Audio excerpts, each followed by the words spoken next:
The Carolina Panthers fall back to 500 and look absolutely atrocious against the New Orleans Saints. We're here to break it down. Let's go. Brace yourself for the ultimate Carolina Panthers experience.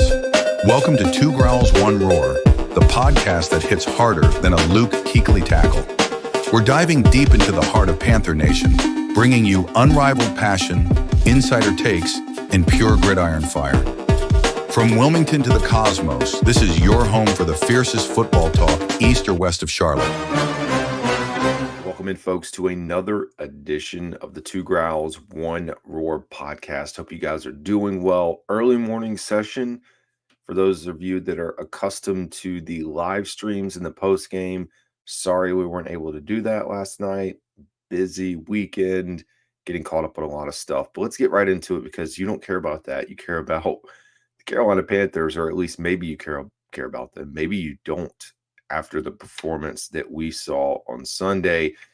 I really do not have any words. Now, coming into this, here we go. In back-to-back weeks, maybe it's on me. Maybe it is on me. I have no idea. But back-to-back weeks, you look at the performance. So number one, last week I said, well, Carolina Panthers have no chance. They go into Green Bay, they get a win, have Panthers fans feeling like, okay, maybe something is being built here in Carolina. You come back, yes, division opponent. You come back home with an opportunity to get to 6-4, knowing that what lies ahead is the potential for 7-4. Maybe the Carolina Panthers were looking ahead. Maybe this was truly a trap game, and they were thinking, well, we're ready to go on to Atlanta.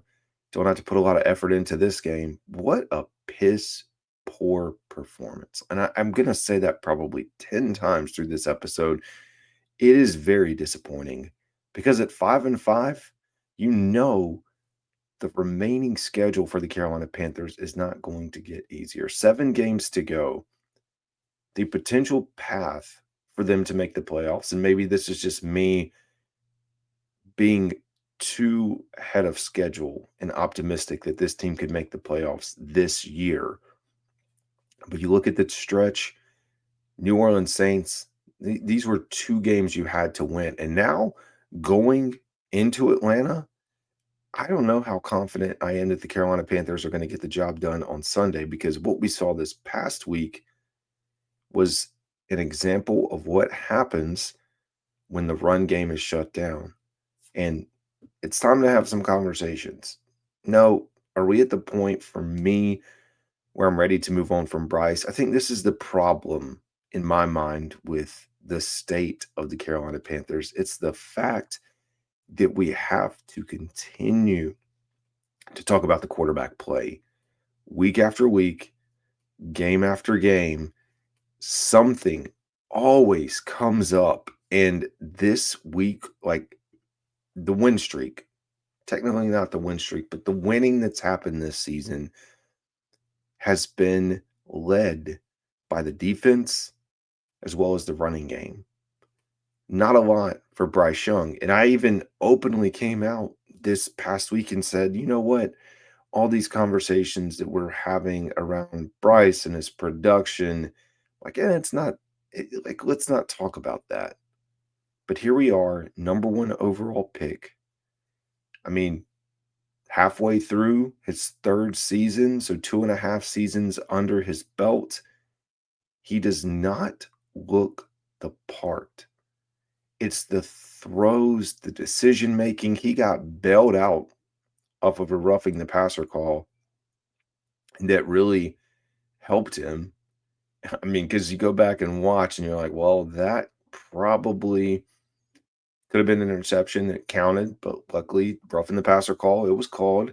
So I won't go down in the scorebook, but it's just terrible. So he's sitting at 1,500 passing yards. I know he missed 1 game, but he's 25th in the NFL, 11 touchdowns, tied for 20th, 7 interceptions, and a 4.7 QBR, which is 29th in the NFL.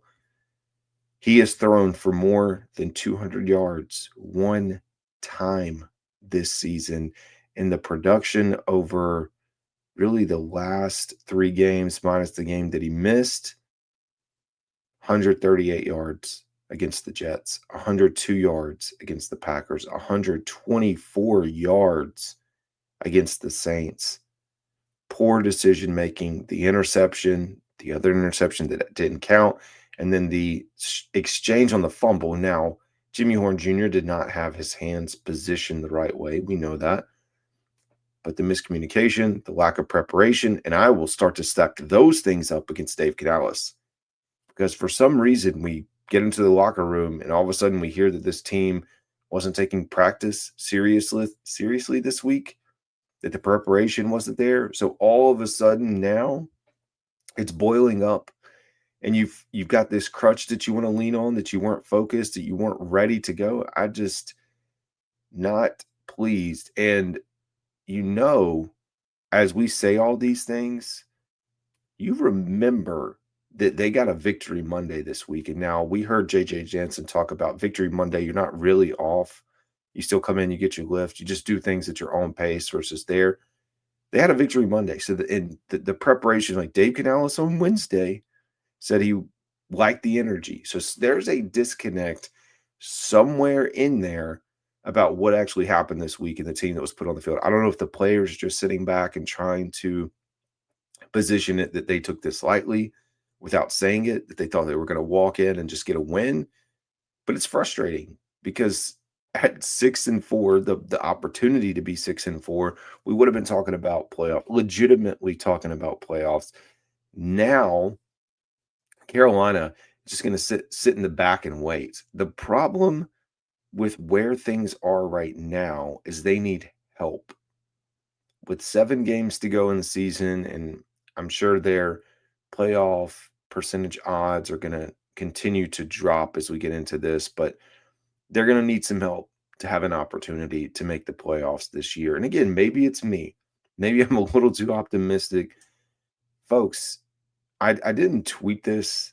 I tweeted a lot of stuff last night, if you followed along, although I did not go live, but was putting some stuff out there. Nothing crazy, but just talking through the state of the Panthers and some of the things that we'll talk about in a second. But one of the things, the back of my mind, that it could get ugly. And I don't want to say that that's going to be where this team goes. But 5 wins, this team could be sitting at 5 wins for a while. Possibly getting to 6 or 7. But we could look back on this and say, oh wow, all the winning happened earlier. And then if you lose, because you look at the remaining 7 games, if you lose 5 or 6 games down the stretch, maybe only win 1 or 2, that's not going to bode well for the offseason, especially as we talked about building this thing up. You cannot fizzle out right now. And that's what it looks like. The problem for me, Carolina won. Hey, at least it wasn't a blowout. That's usually the case when the Panthers lose under Dave Canales. The team gets blown out. You did not have a blowout, but you had a lack of preparation in a team that was not prepared to win. But at 5-5, of course, we just talked about the Falcons. You're going to have the 49ers on Monday Night Football, the Rams coming in. Rams look like a really good team at New Orleans. I'm not sure. In New Orleans, it's a tough place to play, and you're going to have Shuck back there, who 26-year-old rookie that somehow made us look silly. We couldn't take him down even when pressure was there. 2 times against the Bucs we talked about, and the Seattle Seahawks. It's going to be tough sledding. There's no denying that where the Panthers are right now, it's not good. I mean, you cannot lose that game. I know it's every given Sunday, but you cannot lose that game. Fortunately, the Panthers are sitting at 5-5. Chicago Bears now in the playoffs with 6 wins. The problem is 8 teams have 6 or more wins, minus the Packers that are ahead of them. But 8 of the teams in front of them have a better win percentage, likely better odds, all of them, better odds to make the playoffs, because you're trying to get into the wild card when the pack in front of you is already a game or 2 ahead, and you're not going to play the Bears. You're not going to play the Lions. You're not going to play the Eagles. So you do have a chance to scrape up some wins against the Niners, like we said. Tampa, of course, the Rams, the Seahawks. Seahawks are now the number 1 seed in the NFC. It's a frustrating day because it's a game that at home, really good turnout from what we could see. It's a game that you have to win. I go back to Bryce and hey, kudos. Wow, 68% completion percentage. But guess what, folks? You go back and look at his passing chart on Next Gen Stats. I posted it last night. 3 pass attempts beyond 10 yards. There was one that was about 10 or 11 yards. So roughly 88% of his pass attempts were 10 yards or less. And the decision making where the interception that actually counted, I don't know how you don't see the defender there. You talk about missed opportunities because that's what Dave Canales said. And I mean, I said, if I played my bingo card for a Dave Canales presser, that was going to come up. Missed opportunities, disappointed. That's not our football. Everything that we've become accustomed to hearing, unfortunately, there's just not a lot of consistency. And you watch this team have how many times in the NFL have we seen, at least for me as a Panthers fan, watching the Panthers, I'm going to say probably never that this has happened, where you have a field goal that's blocked and you get the ball back. How many times has that happened? And you don't take advantage of that opportunity. It was just one of those games where you didn't do enough all around. I mean, relatively speaking, you did okay on the defensive side of the ball. You did have 2, I don't know if I'll call them busted plays, but of course, not a great day for JC Horn. I'm not one that's going to shun him or, place blame, but I will acknowledge, I know some folks, kind of frustrated with what they saw out there. Maybe the first one was offensive PI a little bit. They were fighting out there, but it's not good, man. And the thing with Bryce is we watch him, he's averaging 5 yards per attempt, or he averaged 5 yards per attempt. Shuck, 10.4. Bryce Young on the lower end. I don't know what else to say, but the sacks, when Bryce Young gets sacked, he rolls back, just that little twirl out. Defenders were right there. 2 sacks for 22 yards. Rico Dowdle, only 53 yards on 18 carries. 2.9 per carry. Terrible day. Chuba Hubbard, 3 for 14. His best day with 4.7. It never fails that Alvin Kamara comes in and does what he does. 22 for 83. Devin Neal had 4 for 22. Chris Olave, how about that? 5 for 104. The other thing, and Juwan Johnson with 4 for 92, the touchdown. The other thing that's very frustrating, a lot frustrating today, New Orleans Saints were sellers at the trade deadline. They got rid of talent. That is a team that is giving up on this season and building for the future. Like it is. Now, I understand everyone who's back going to be playing hard football. They are. That's what's going to happen. Guys are going to be, they're not going to just quit on their team. But this team was in sell mode. They were in, all right, I'm done. We're done on this season. We're just going to pack it up. We're going to get what we can get and build for the future. I tweeted after the game, I now understand why Cam Jordan was as frustrated as he was last year after losing to the Carolina Panthers. I get it. Like I have that same frustration now. Of course, I'm not a player, but I have that same frustration with the performance that we saw on Sunday. I don't know where this team goes from here. It's a tough time because at least for a little bit, it felt like maybe we were going to be able to put together, and I hope we can. I hope we were able to stay on task. I mean, you listened to Derek Brown this past week on Unsportsmanlike, where they're discussing the expectations in Carolina, and he's out here talking about expectations being winning the NFC South. It's something that hasn't really been vocalized to this point. by the team.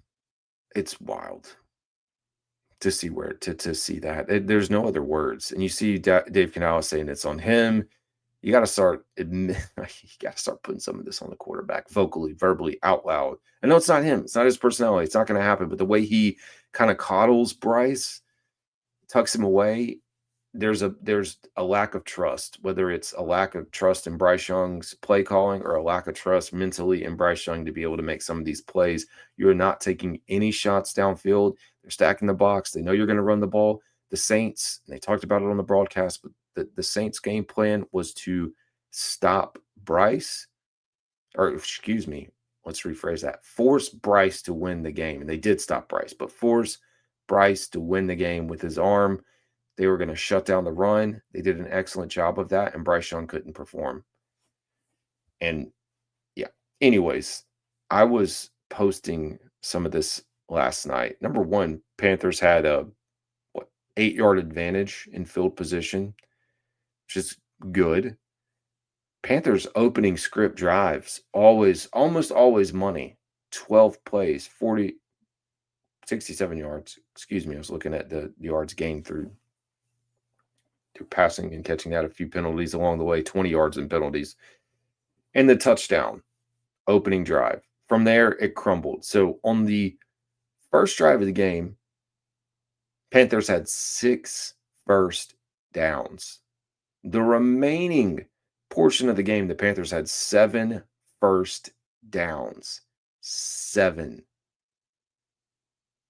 They had 7 within the first quarter, and then 6 the remaining portion of the game. Only 1 first down in the second quarter. Second quarter was atrocious as well. Oh, man. 3 and outs. 4 3 and outs in the second quarter. And honestly, almost negative total yards. Once you added up everything, the penalties, the lost yardage.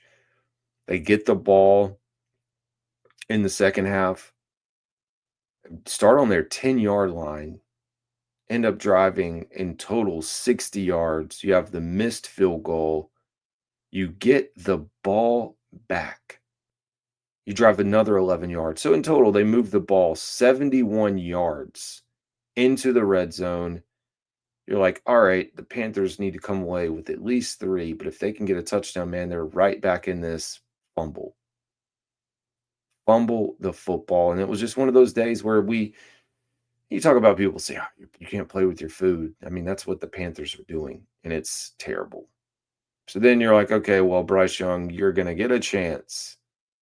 Nope, you're not going to get a chance. You're going to get a turnover and throw in an interception, an inexcusable interception for a quarterback that's trying to figure it out. And here's where things go from here, in my opinion. Number one, I posted this. If Bryce Young wants to walk into Dan Morgan's office and his team does, and his agent, and they want to ask for that contract this offseason, because I know he wants to get his 250, 300, whatever the new average is going to be. Sorry, you're going to be possibly playing on your 5th year coming up. If we decide to pick it, he won't be playing on it because we're going into his 4th season.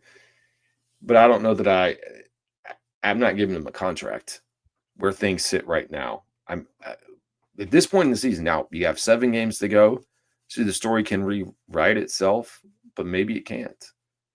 And a lot of folks have said this along the way, and this is not being a Bryce Young hater, because I feel like on the scale of 1 to 10, I'm like in the middle of the pack, 50% at a 5 or a 6 in support of him, maybe even a 7 on some days.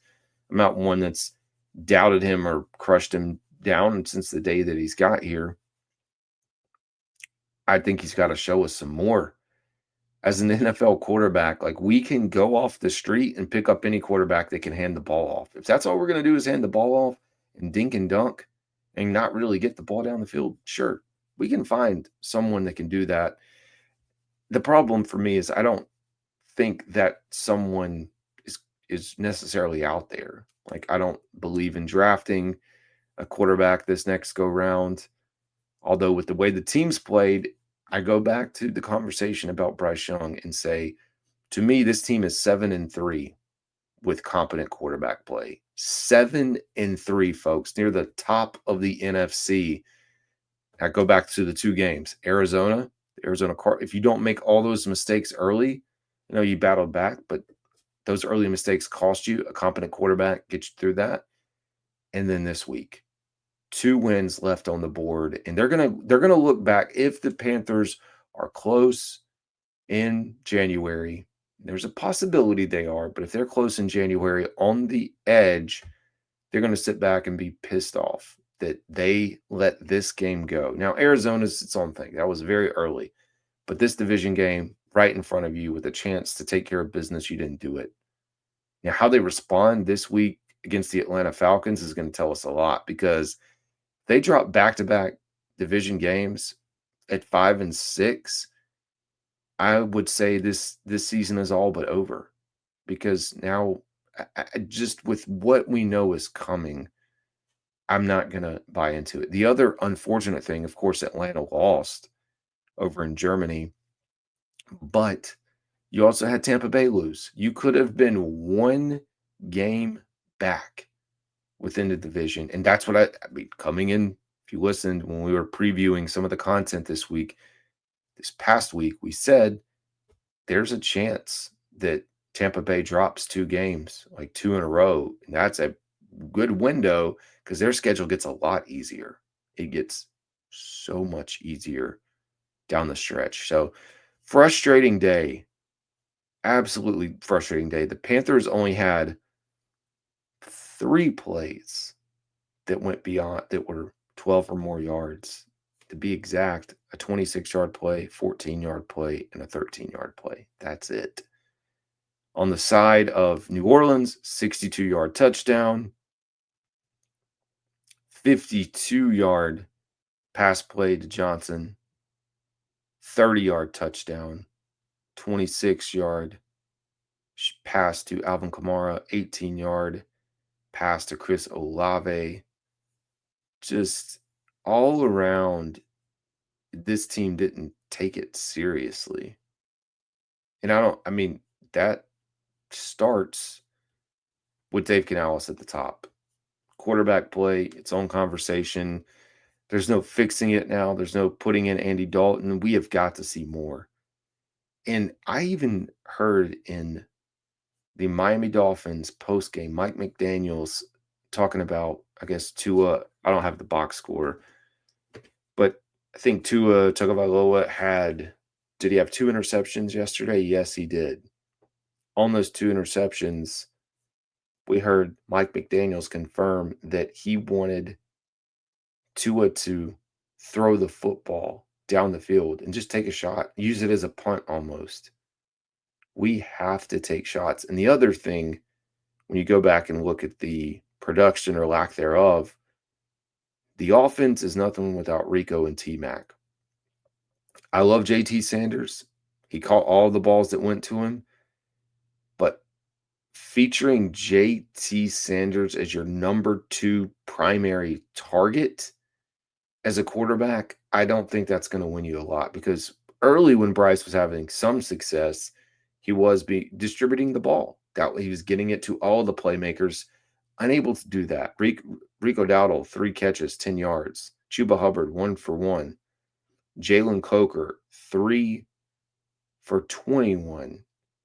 Only 1 target for XL and 1 for Mitchell Evans, which I know Mitchell Evans kind of got banged up at one point. Hopefully Trevin Wallace too. We got to get some updates on injuries later today. Official injury report coming out on Wednesday. But man, this is one of those games that could end up costing you. Like I said, maybe it's just me being too optimistic about where I think the Carolina Panthers potentially can be or should be at this point. But anyways, we're going to wrap this one a little bit earlier than normal because it's early on a Monday. I want to get it out for you guys so you can listen, of course, and we'll be back with more content throughout the week as we always are. If you are listening to this prior to or on Veterans Day, special thank you to all our veterans out there. So anyways, folks, that's going to do it for today. It's Carolina Dad. Y'all have a